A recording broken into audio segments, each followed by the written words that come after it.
Welcome, everyone. Let's begin with the four-way test and the pledge, led by, let's see, who's Lisa.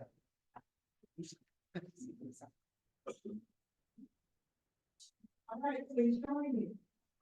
I pledge allegiance to the flag of the United States of America and to the republic for which it stands, one nation, under God, indivisible, with liberty and justice for all.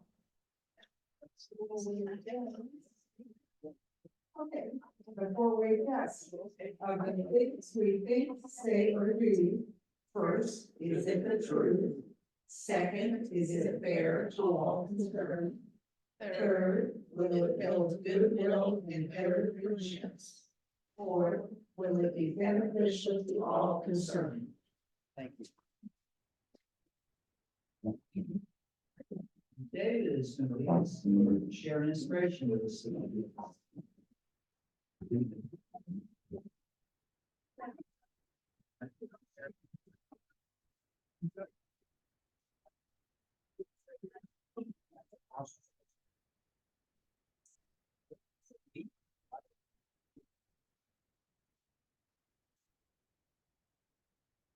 Over 30 years ago, I experienced that reading the following thoughts to a small group inspired them to share a testimony from their life.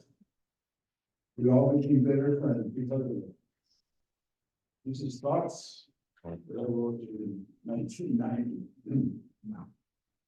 The search for inner peace is the discovery of the many paths to it. An individual quest sharing that journey with others. A moment in time that touches timelessness is the joy of being alive, with the solemn awareness of death. A sudden infatuation with hope, a continual love of promise, is the beginning of seeing and the end of just looking. Hidden in pain that heals, found in sorrow that passes, and in the courage of a plea for help, is the strength needed for letting go. Reaching upward for guidance, outlet for support, has never needed a definition and is redefined every day by routine. All right, thank you. Thank you, David. It's beautifully written. All right, how about some guests? We have visiting guests today. Let's see. Okay, first of all, I'll start over here. We have Larry and Linda West, and Larry's to be our speaker. Jane Slama is one of our speakers. The one and only Charlie C. Graves, we all know him. He's actually an honorary Rotary. Let's see, we got, Tim Sweeney. You want to do the introduction? Tim Sweeney is our guest, and he'll be our newest member in a couple weeks. Oh, Al Francis. One and only Al Francis.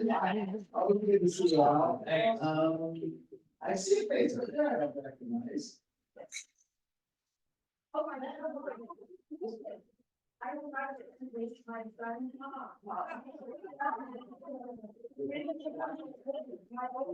Carol, and my youngest Greg. This is Tom, who's PhD business in New York. She's in our office, and it's still the library this year.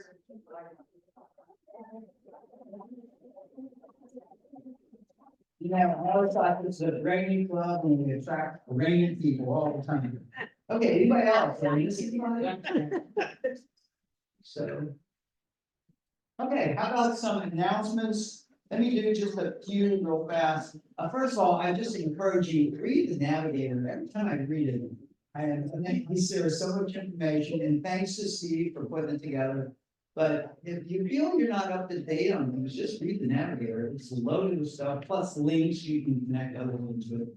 Don't forget to pay. We have a $2 fee for use of the room, $5 for a drink, $18 if you have lunch. So please do not forget. They're very gracious about hosting us here, and we want to do our part and give back. And then also, district awards are due on nomination for district awards These are District 5110 awards, for a variety of things.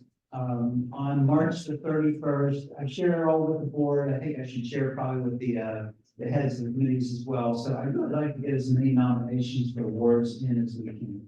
Because I think we are a deserving club and there are certain individuals who deserve the awards. So let's kind of a joint effort and get as many nominations in there as we can. Okay, how about the rest of you? This will be my last in-person reminder about Shoes That Fit because I won't be here next week. And so don't forget, Williams Elementary School will be providing every child in the elementary school with a brand new pair of shoes on March 20th. I will send out an email reminder just so everybody knows our times and that kind of thing. But anyway, so it's pretty darn exciting. I just had 11 huge boxes of shoes delivered to my branch today. Oh. So we'll be starting to work on getting those all lined up and stuff. I very likely may need a little bit of help from another car or two to help deliver all the boxes of shoes. Mine is only so big. Kirk has been gracious enough to say the fact that he can also help me, but I'll put that in my email as well. And we'll need to get those picked up on Tuesday so that we can deliver them early morning on Wednesday. But anyway, it's almost here. So thank you.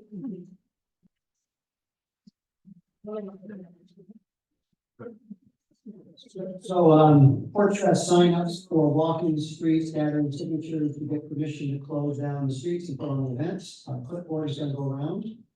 Had a few of you send me email responses that you can be there, but I didn't fill this up. So please, sign up where you can help. Because if you don't, I'm gonna get out the big clipboard. You all are gonna have to sign up for your clipboard and then trouble. Okay, so serious.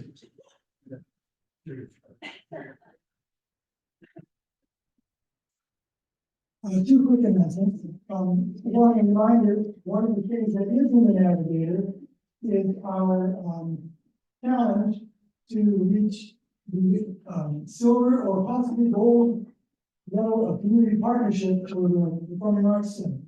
We already have enough pledges to have reached the silver level. And I sent out an email to all the club members last week. We already got a few more $100 this morning, or at the beginning of the meeting.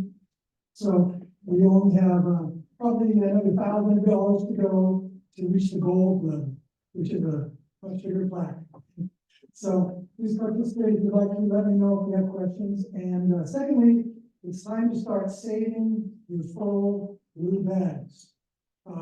During Earth Week, as well as during the winter holidays, the Oregon Bottle Drop Program supports us with 20% bonus on everything that we bring in during a certain time. So that's coming up for Earth Week to celebrate recycling. And that is going to start April 22. So save the bags that you have that are full and bring them in between April 22 and May 4, and we'll get a 20% bonus on it. So thank you.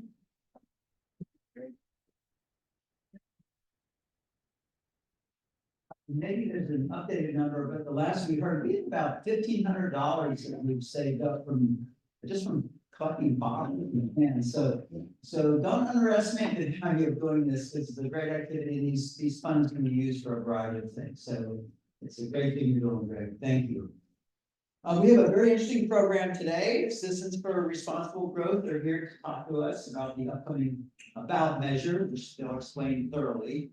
I was fortunate to hear a presentation last week by them, and what I was impressed by was the number of questions that were asked and how thoroughly they had thought this stuff through. So they look forward to explaining it, and then also don't be shy with your questions. I'll keep this brief because I think they can speak for themselves, but by way of bio, Larry West, gentleman sitting over there, wow, worked for Hewlett Packard, Continental Telephone, the founder, general manager of EES LLC Corporation, and some other things.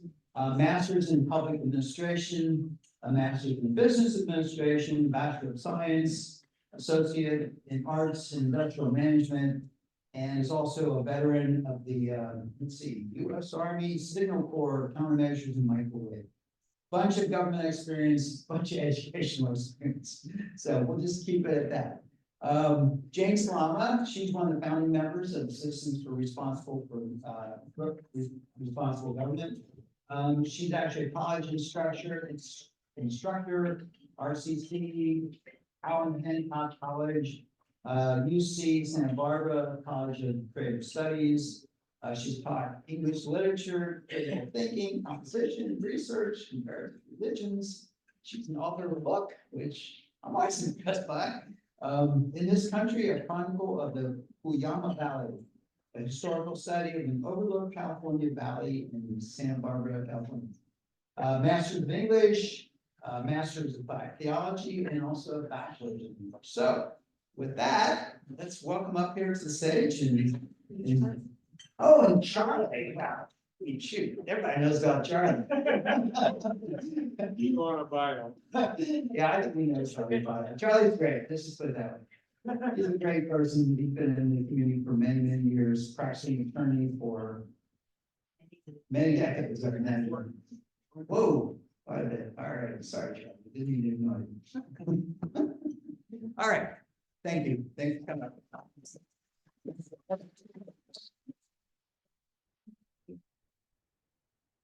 Bring the mic.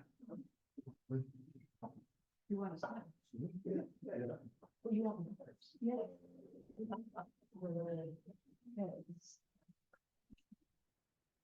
Better take this. Snapshot.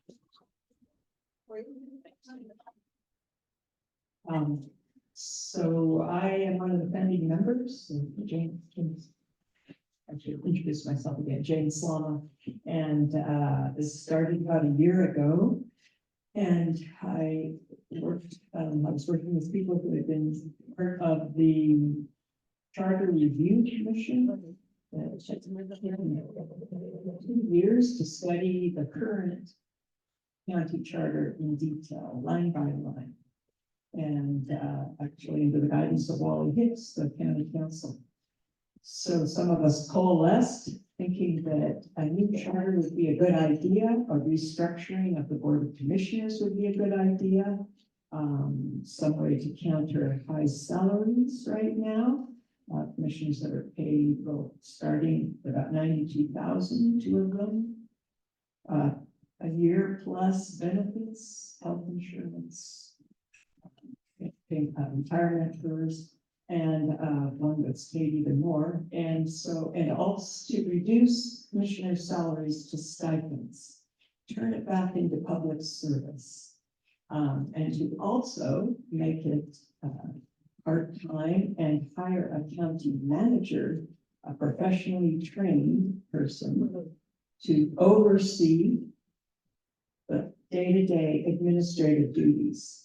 And to also act as a liaison between commissioners and the departments, knowing that there had been within the last year an exodus of department heads, often sparked by.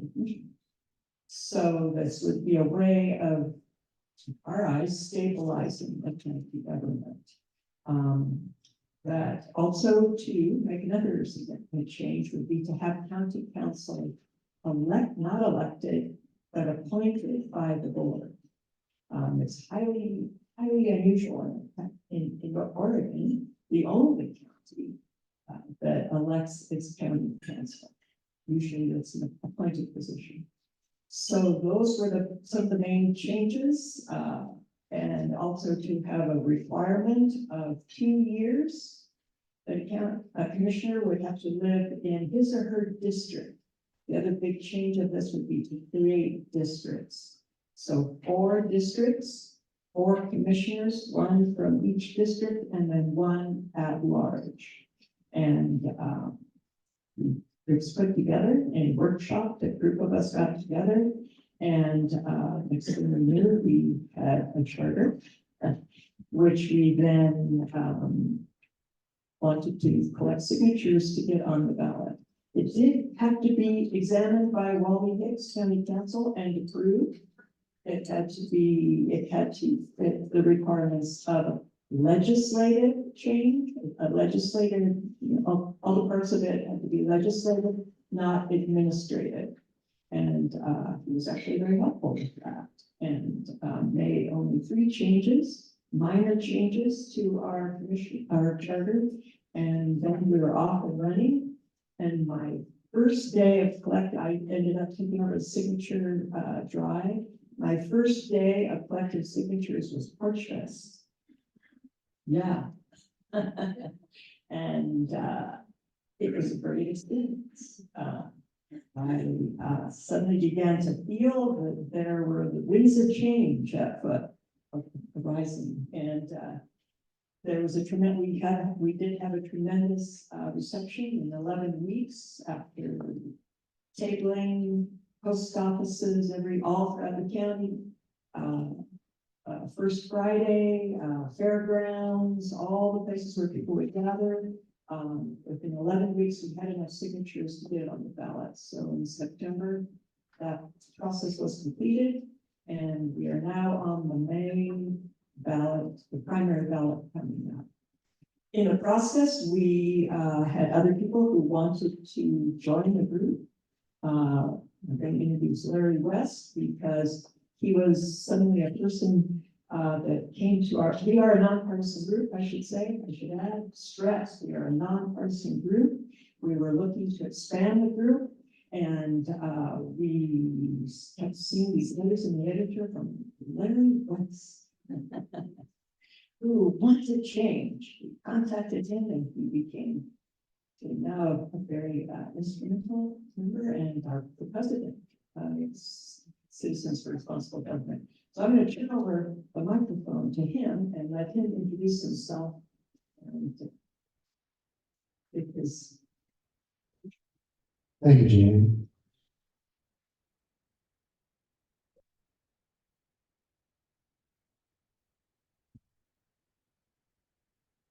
When you leave, we want you to get one of these. It gives a kind of pictorial graphic view of what we're all about, very concise and simple way. I want to start off. These cards, and I'd like you all to get one. What we need. It starts out with the word sensible change, and that's exactly what we're talking about. Sensible change. Because right now, our charter is 53 years old. It's been amended 15 times by state laws, by ordinance, by amendments. Doesn't make any sense. One of the existing ordinances, just for example, the county commissioners are restricted to $30,000 a year income. Well, obviously that's not happening because they're all over 100,000 with benefit. So the charter itself is clearly outdated. And I can go on and on about some of these outdated things.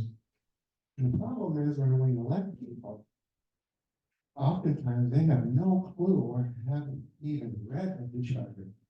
And that's becoming ever more evident as we go on with it, especially the existing commissions we have right now. Okay, we're looking for 5 unsalaried part-time commissioners. What's that mean to you? The objective here is to have a commissioner in your home area. And we've broken up the county in 4 equal blocks by population. And the idea of doing that, one of them, is because predominantly the county commissioners live in the city.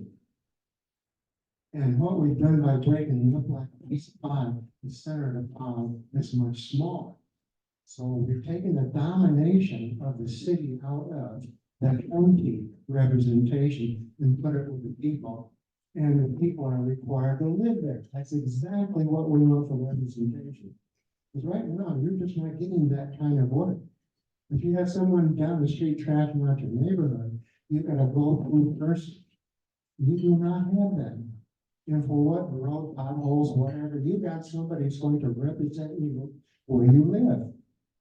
The second thing, before elected, have to live in their district, and they have to live in it within at least 2 years. So we want to experience people in your neighborhood representing you. You don't have that now. One elected at large, and that's a good thing. The reason why is somebody's on vacation, you're going to somebody, or you got somebody left to do a grand overview of the county, putting it together. And here's a big one. One full-time experienced county manager. Right now, when we got people coming in the first year, they really don't have a lot of background in county management. And the only way to learn county management is you live it. You get in it and learn it from the ground up.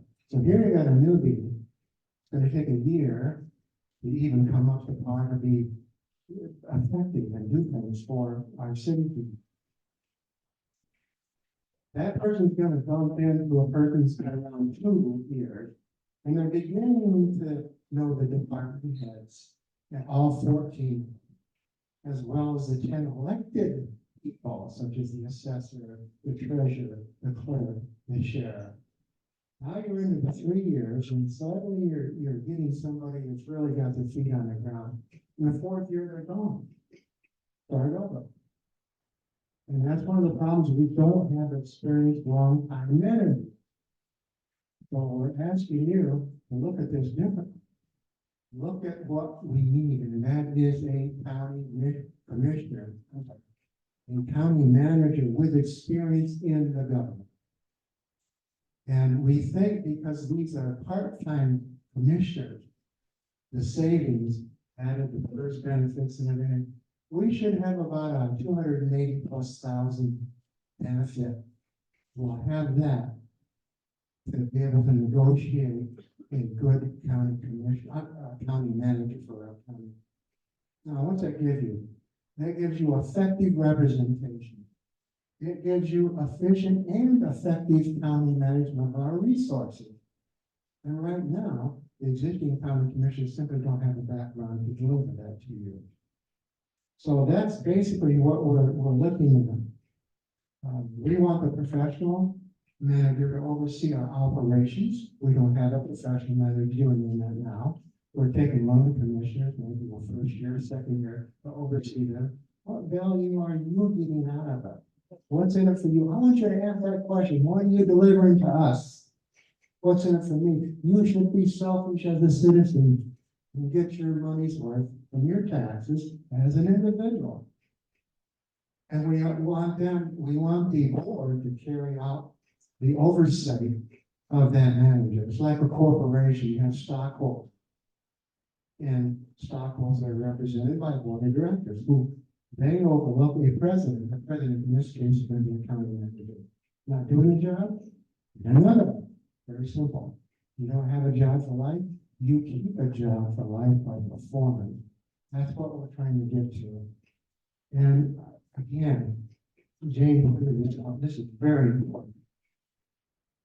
Yes, we are a conservative county, but I think the non-affiliated voter, being the biggest group of people participating, should have representation. Right now, they're not, because it is partisan, always has been partisan. We also want to look for the benefits of the Democrats. It shouldn't all be about partisanship, which is the Republican Party. We're trying to be a no-label kind of an organization. I didn't know that Jane was a Democrat until I worked for her for over a month. And I don't know if she knew I was a Republican. And we're both officers in each party. But we never knew it. And that's the way it is with the group we're dealing with. That's what we're trying to give you the benefits of the collective capability of the intelligence and the ideas and the background. That's what we're trying to deliver to you. Now, we're going to open up for questions because time's running. Once in a while, if a legal question is up, we're going to hand the mic to Charlie over here. Because he's one of our advocates. So go ahead, ask a question. Yes. My question is, have you researched other counties and how other counties are run? I'm always looking for comparables, and that's just something that. Yeah, that's the best question so far I've had in the last 3 days. The reason why we have talked to other counties, not only talked to them, but we've tried to find what's the fit for us. We don't want 5 members down there at Jackson County because they're a rich community and we're part of it. Let me finish. Yeah, okay. The question was, have we researched other counties, like county? I put the word in line, because they have 5 commissioners up in Multnomah County, that doesn't fit us. But Hood River does. Hood River's about our size, they went through this process. Charlie has talked to them, I'll let you give his, background on To be with my friends. I'm passionate about this charter because it's a pure county manager plan. They've been in effect in Oregon since the 1950s. The one we're talking about was in effect in 1964, 5 commissioners, 4 districts, part-time. At that point, they got no pay. It was just like a city council, just like a school board, people that wanted to give time and energy and smarts to the government of whatever the agency was. In that case, Hood River. I had an opportunity to talk to the manager there. He had been there 6 years, and that was at the end of a 40-year term of serving as city and county manager in various cities. They thought the world of this guy, and he thought the world of his commissioners. And I did talk to 3 of the commissioners also, who had a lot of confidence in his ability to professionally handle leaving politics, leaving biases, leaving prejudice out of this, because he'd been a professional manager and he knew how to keep his job. And that was not indulging in those are the things that you don't need to administer a county. And the commissioners, they were all employed. One was an electrical engineer, another one was an orchardist that had a big orchard, another guy was a professional forester. And one of them had been serving for 24 years. He just finished his 24th year. The chair lady, the orchardist, was serving her 2nd term. The only difference between their charter and ours was they didn't have term limits. We do have a 3-term term limit. Their chairman was am I taking too much time? Anyway, what made me passionate about this is the artistic form that was put into this development, which was a pure form of county management. Just like you'd have in a city for a city manager program. And the nuts and bolts of it, can I continue on? What really drives it home is the part concerning the chart commissioners or the board members is wired tight in it for open election. All the terms of getting elected, as Larry has indicated, are in there. And in addition to that, all board meetings are in public. All board meetings have to be noticed. All action has to be noticed, and to the community.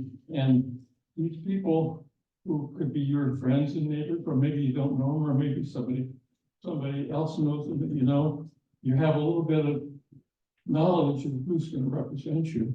They can only be voted for in your district, and they can be recalled in your district. And I think that's a way of keeping it very clean all the way down to the point where you're voting. And Larry can tell you a little bit more about the safeguards for having a educated, skilled, experienced manager, which is tremendously important. Thank you, Charlie. I couldn't answer as well. Yes. I'm still a bit confused on the reasoning of I'm still a little bit confused on the reasoning of having only 4 districts, but we have 5 commissioners, other than dividing the county up into 5 districts.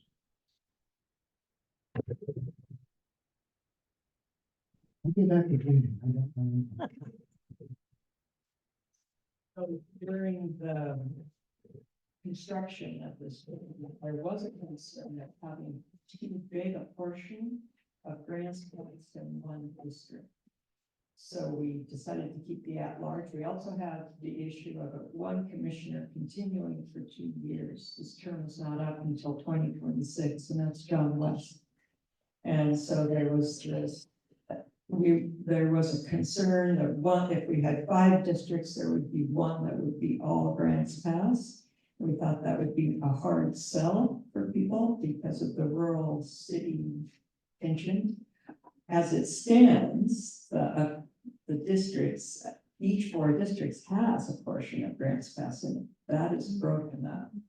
And so the at-large then is the one seat that will oversee the whole county. The other aspect of that is that, pardon? So that doesn't make any sense, really. The other one is so that people can vote. If you have to live in your district, then the at-large can live anywhere, right? That is true. But you can have 2 in the same district. That doesn't make any sense. So the idea was that we could vote for someone, so people would have 2 votes for a commission. Yes.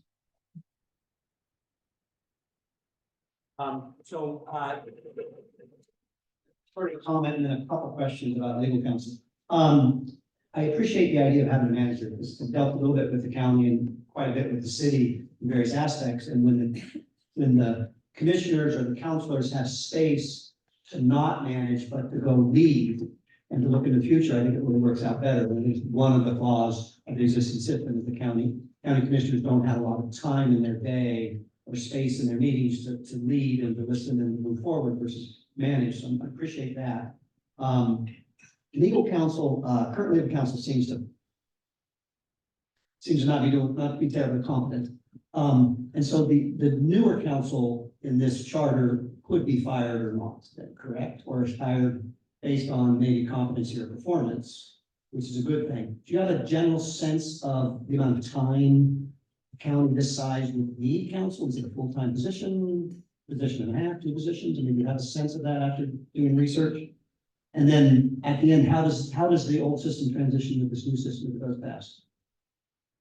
Would you like to take the first? I'll take that.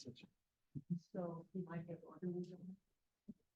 I can talk about the transition, and then Larry will, and maybe Charlie, you could address the. There should be full-time part, which would probably also be, And I don't mean that yeah. it should be determined. Is it necessarily full-time or part-time? Right now, it's 1 or 2 or 3 positions there. I mean, the commissioner's position? Legal counsel. Legal counsel, okay. Well, so Transition. if that's going to, if somebody is going to be hired by the board, county council, I think that would be determined by the board. That would be my general answer. So we don't have that in the charter. We don't determine the county council fee. I'm not suggesting that. I'm Okay. asking in general, you've explored other counties, similar size, similar scope of activity. Do they have 3 legal counsel working for them or 1? What's the general need for legal counsel for a county our size? Yeah. Any comment on that? This will go with that. Sure. And then there's the transition. Well, the county manager will bring to the board a person he wants to have as the county attorney. And he'll probably have, he would undoubtedly have to give him a little bit of a contract in order to entice somebody to take the job. That attorney would be working for the manager. He'll have a staff that would be working with him as such, whatever he and the manager think he needs. It could be a paralegal, it could be a secretary. It would be very much like the city attorney that the city council and manager have contracted with to be their full-time lawyer. And that would be what we would anticipate here. Hood River. And Hood River has that also, and if they want outside counsel, certainly they can hire it. but then they don't have somebody that's elected for a term. And as his own attorney who can hire a staff, I think I saw in the budget, the budget for the county council's office was over $1 million. And I think probably more of what happening is sort of a manager for the commissioner.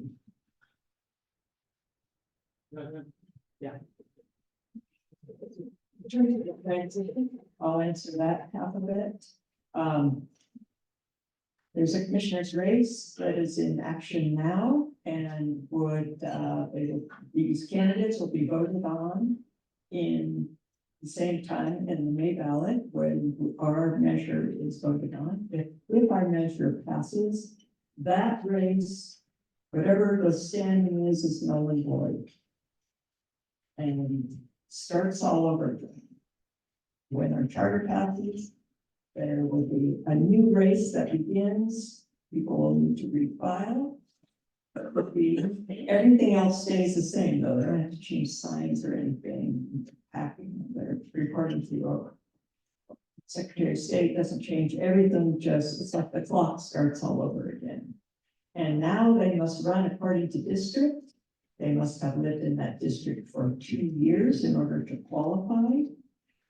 Commissioner West would stay in the at-large position. And there would be also, it would open June 5th. That would be the date for the new commissioner's race, and it would close August 27th.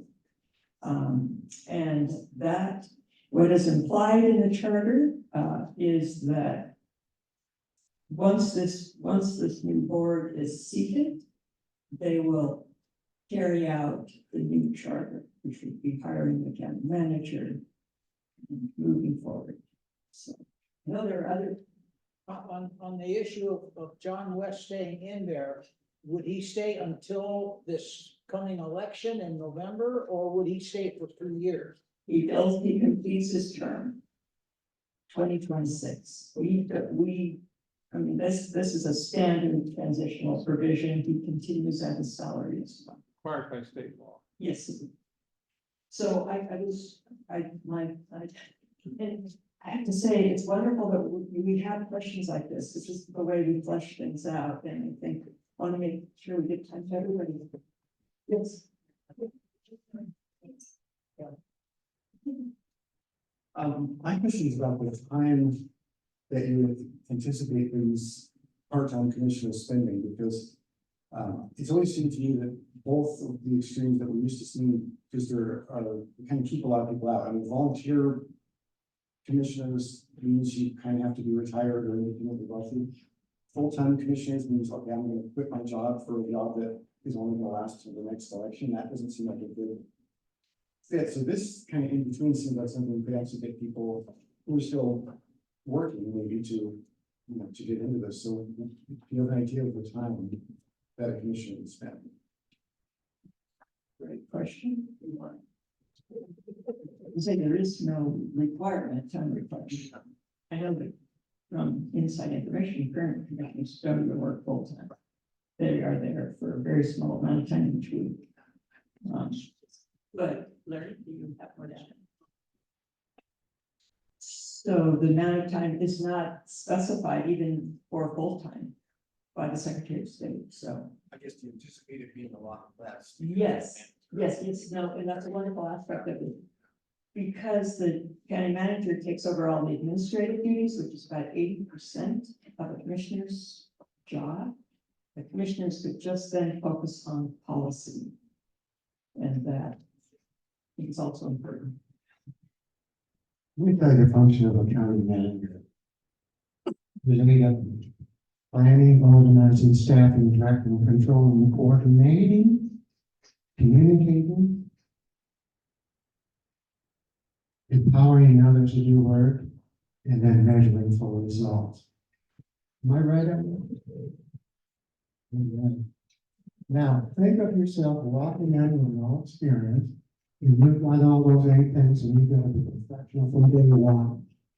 That's what we have right now. Not like it. Young lady over there.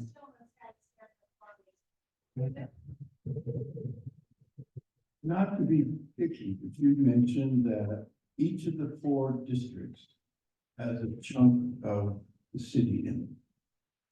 That is possible then, that all 4 districts could be living in Grants Pass. Is that correct? We had no control over.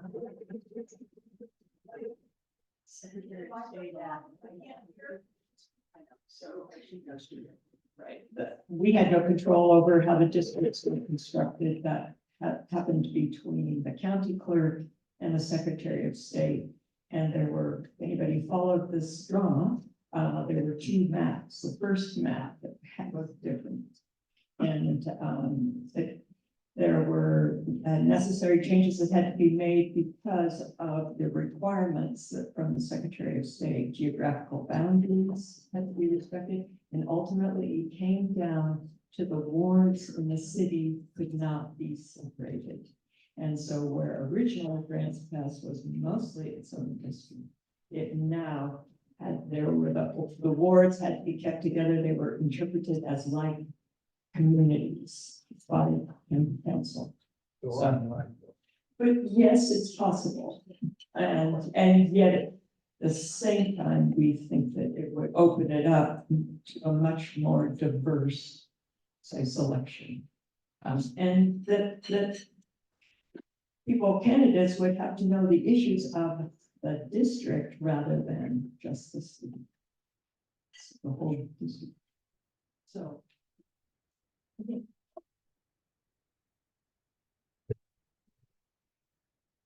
I have 2 questions, and they're not really related, they're related to this issue. Number 1, does the new charter allow for staggered terms?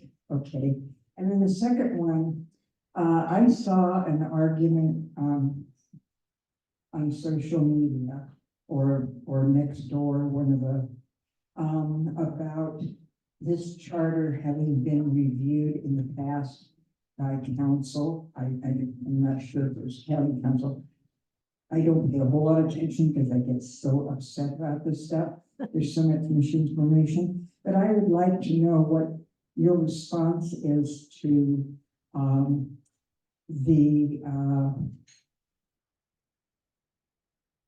that issue, that particular, the county council, and whether that has been reviewed, and that would be a valid outcome of this particular charter, that it has been reviewed and it was not legal. There was some problem with it. I mean, this is the kind of stuff people in the community read and make their decisions by. So I want to know the true answer to give them. Of course, anybody who reads the sneak preview has seen a lot of the opposition, largely John West, funded about $2,000 worth in the last sneak preview to create doubt and fear about this. And I'll address, first of all, the legality of this. This would not be on the ballot without Wally Hicks' approval. Say it again. Wally Hicks had to review our entire charter, and I recommend anybody who has any questions about it to go onto our website. We have cards here, joco.org, jococrg.org, and I can give you a card too that has our website. But in order for it to be on, in order for us to even gather signatures, we had to have Wally Hicks review it. As I said, he gave us 3 tiny edits. One was we had stipend, we had an amount, we had 24,000, and Hicks said that is an administrative change, which is not allowed in a charter. But so we changed, he gave us the formula, 15% of a circuit court judge's salary. And that is what we have. That was the change that we made, which actually dropped according to the going rate right now for a certain, I should say, salary for a circuit court judge. It comes out well, exactly 22,000 and $72. And that would be the stipend. And then the budget committee, and this is one of the things that's been on next door, it says it's illegal. This is illegal. It is not. Many special districts use this throughout Oregon without any problem, without any legal challenge. There's, maybe you know, TriMet, that charter up in Portland. It uses this stipend. The commissioners on the board, the stipend, same formula. It's never been challenged.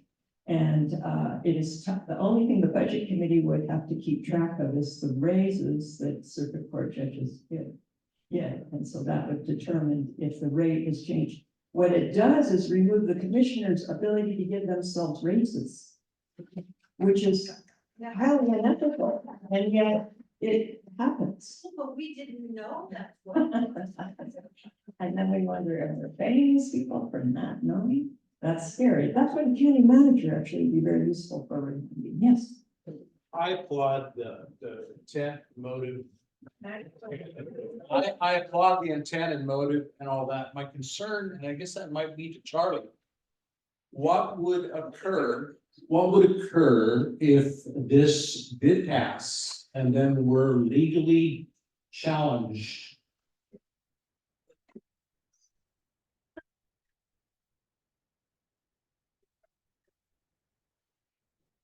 Complaint claiming that, and it have to be adjudicated, and that can happen in the area.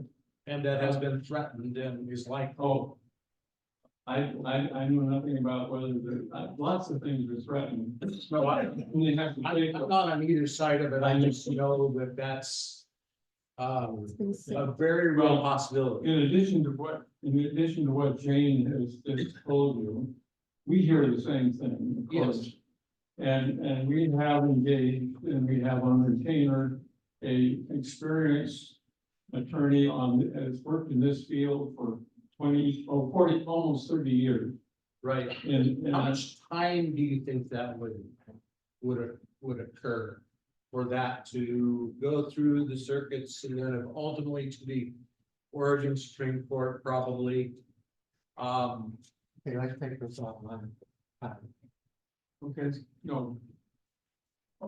That's my concern. Okay, I don't know how much time it take. All depends on how quickly any of these entities act, right, part of that, if it goes through the appeal process, how much? Because you're seeing this at the county, state, federal level. They have to go on legal. Actually, deal afterwards, Okay. because we want more questions. But I'll say this, I have heard nothing but fear, uncertainty, doubt, everything next to people throwing rocks at your house. The existing structure is not going to change. Pretty interesting in what they say. Some people are paying lots of money in the press. Absolutely untruths. A lot of negativity. We heard it yesterday in this room. But that was what precipitated my question. Yeah, and it's unrelenting. And yet our ground upward growth of this organization is exponential. And it keeps going up. We get more speaking opportunities sometimes than we can even handle. The public is at a belly full of what we have right now. Is this existing structure or a certain political party totally dominates our county commissioners, they are not willing to give up. And you can see it in every avenue. And these are very hard accusations, hard to follow, hard to swallow. And I have to get on the stage. Our time is up. Thank you.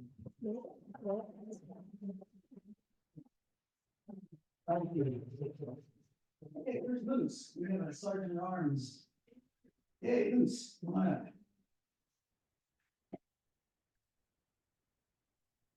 Thank you, by the way, and I appreciate all the questions too.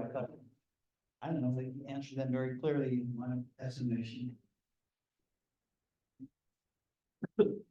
Okay, so if you remember from last week, the process was for you to come up with books that may or may not have been written. And I gave you a few of them by Irish heart surgery, by angioplasty, and a few others, and asked you to come up with some. Interestingly enough, all of the submissions this time came from the more creative side of our Rotary Club, the mid.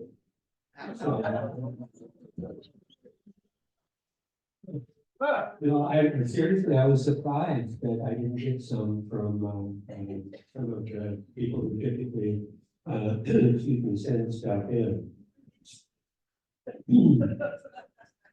So just a few of them that I got. Do-it-yourself cabin construction by Soren Logs. Understanding manuals for dummies by Reed Abbott Moore. Free Love by Polyamorous. A few that just came in this morning from Kurt, Supporting Athletes by a French author, Jacques Stratt. His best, I thought, though, was The Big Wave by Sue Nami.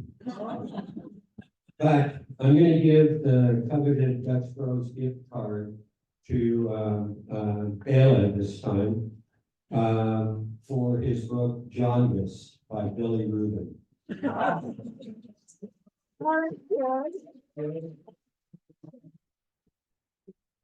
I would also like to disqualify Bela from doing any more of the content. He should be working on my past. Okay, so in coming up with a new game for this next time through, I thought I developed a really good one. And so I decided to try it out on Lisa. And so the game was to indicate a place that you've been and something unusual about it. But you had to use the word in with it. So I said, okay, Lisa, like say in cahoots. If you're in cahoots, you have to be there with somebody else. You can't just be there by yourself, right? And secondly, what if you were incognito? This works very well for Dawn today. Because if you're incognito, nobody can recognize you. And so I said, she says, okay, so give me another example.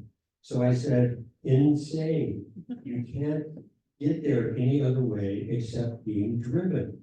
And she said, well, somebody's certainly driven you there. This is the dumbest game I've ever heard of. So I slinked away to sit by the wood stove and commiserate with my dog, who agreed that she was being completely unreasonable with her. But I thought I'd better come up with something else a little bit different. So since the Academy Awards are coming up, decided to do something with movies. And what I'd like you to do with movie titles is take a look at them and depluralize some of them. By that I mean, you've got the movie Jaws, depluralizing would be the movie is Jaw. So simply taking the S off of some of these makes it very easy. But that's not going to get you the coveted gift card. You need to come up with something better than just, if you tell me Blazing Saddle, yeah, big deal. So look at doing something like, instead of Forrest Gump, maybe Tree Gump, something of that sort. One Dalmatian. The Jungle Page. You get the idea, that's the next level up. But what I would really like to see is you do something that will make me think and then make me laugh. Something like if I say crow on the Orient Express. Anybody follow that? A murder of crows, right? So coming down. This one is for you, Lion of the Yankees. It's mean, from prior to the Yankees, okay? So anyway, my dog thought this was a really good idea.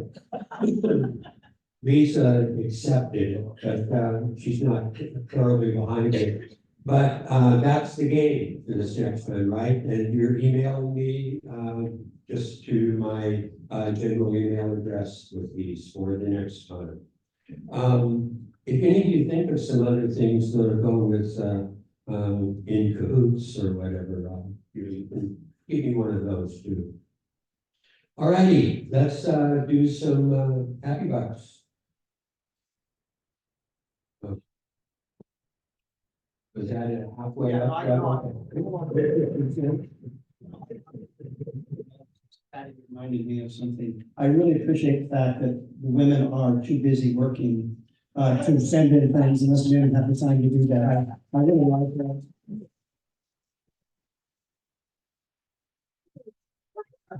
I thought maybe it was just too complicated for me. I just gotta go there, but she.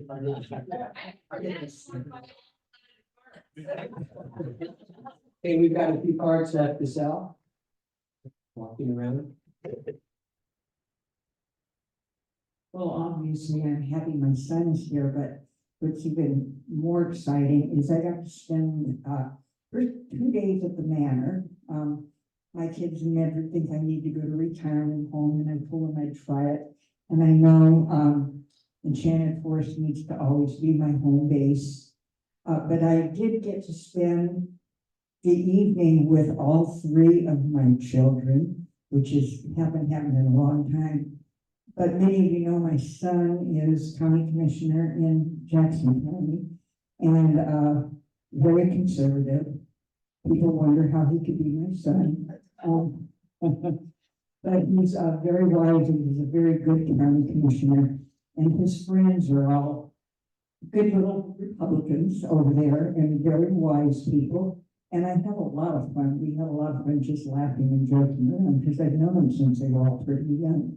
But we had this discussion because Jackson County is also going through the same thing, wanting to change their charter for the county commissioners.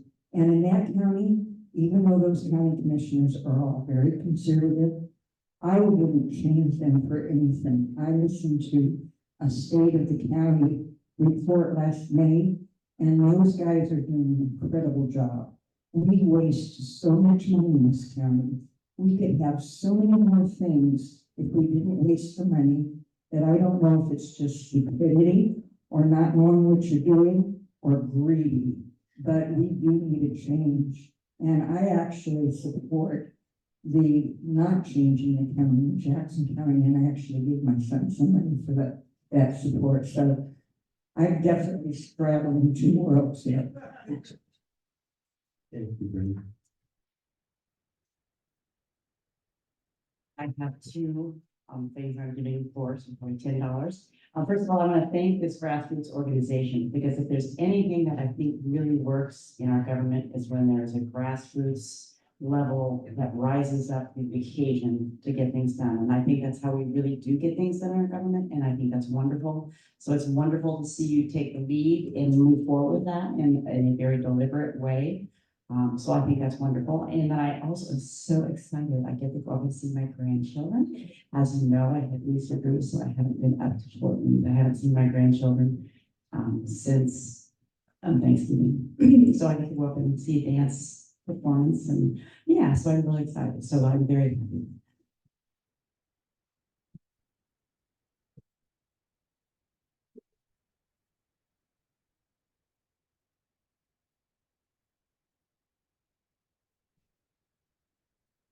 I love the presentation. I always would like to give happy bucks for the presentation, very informative. Also happy Tim Sweeney's joining our club, and he invited us to a forum with the school district recently, and I was very happy that Debbie's part of that, and she invited us. So glad we're getting those type of people in our clubs to get us more connected than ever. So. Well, I'm gonna piggyback a little bit on Bev. Tim, again, we're excited to have him join us. One of the things we're working on is a social for the end of March. So tentatively write it in pencil on your calendar, the 28th of March.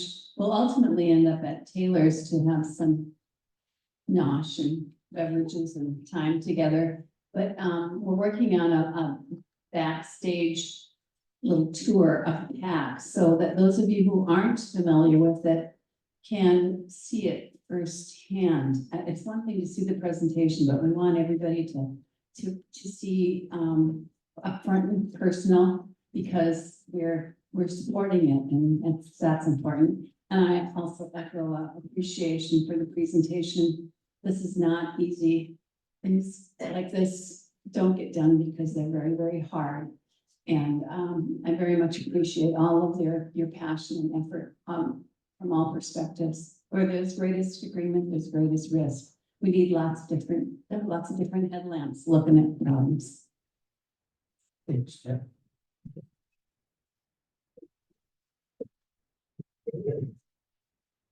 I'm not a member, but I do have $10 that's for my husband's birthday, which is mine.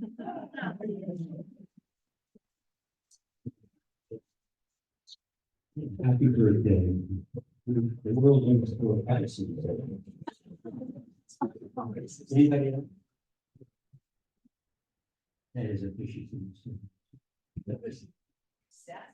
Okay, let's draw a card.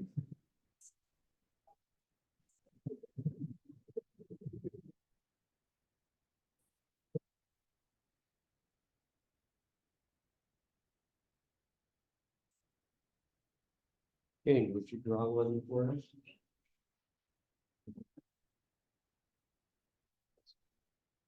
The Eight of Hearts.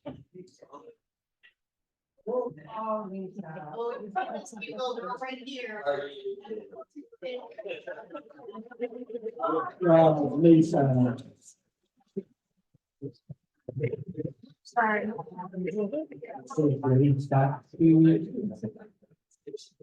Thank you, Liz.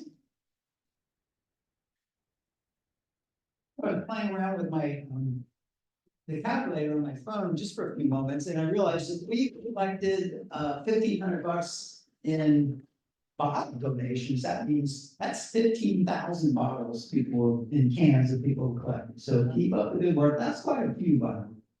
Anyway, in keeping with today's theme, I looked something up, and I just want to share this with you. This is a quotation from, it's called ICMA, which is the International City County Managers Association, which was instrumental, well, I don't know when they were created, but basically the city manager form of government was founded back in the early 1900s and had to deal with nepotism and corruption in municipal government. And so the concept was to create this professional form of governance. Anyway, and this is a quotation that I just want to share with you, again, kind of in keeping with today's theme. So this is from ICMA, it's from their code of ethics. Much like executives who direct private sector corporations, professional local government managers, now that would be city managers and county managers, provide leadership, vision, and a focus on results that is needed to create better communities by, and this is what they do, managing financial and human resources, overseeing the delivery of essential community services, planning strategically for community development, using performance metrics to drive continuous improvement, and committing to the highest level of ethical standards. Thanks for your attention, and thanks for coming today. Okay.